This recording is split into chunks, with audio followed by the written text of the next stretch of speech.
how can you get your new year off to the best possible start and get past any bumps in the road? One of America's most popular preachers, Joel Osteen of the Houston's Lakewood Church, is here to help us make the most of 2016. Always good to be in your presence and to see you, Joel. Thanks so much, Robin. Okay, it's a new year. It's kind of like, you get to start with a clean slate, don't you? I know. It's a great time to just let go of the old, I've learned, Robin, if you don't let go of the disappointments, the failures, what didn't work out, you won't receive the new things that God has in store. So I think it's a perfect time because we can all look back at what we did wrong or what didn't work out or who hurt us. But, you got to clean the slate, and God will give you a new beginning, but you have to do your part.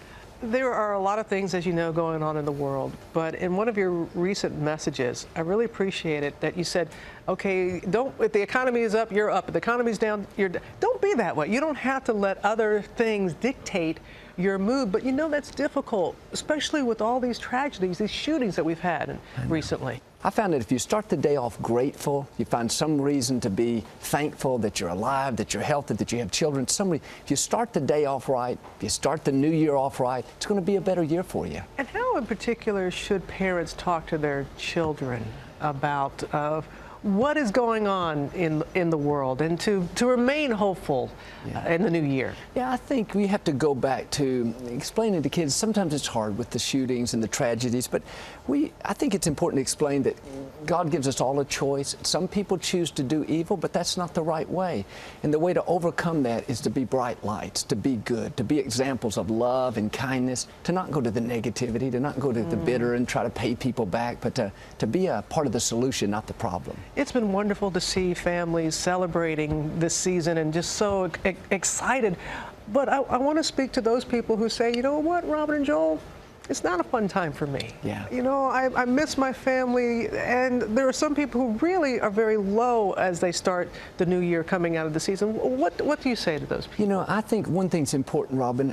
If you're lonely, if you've gone through loss, it's important to not sit at home by yourself. Go out and be a blessing to somebody else. If you can call a friend, if you can go volunteer somewhere.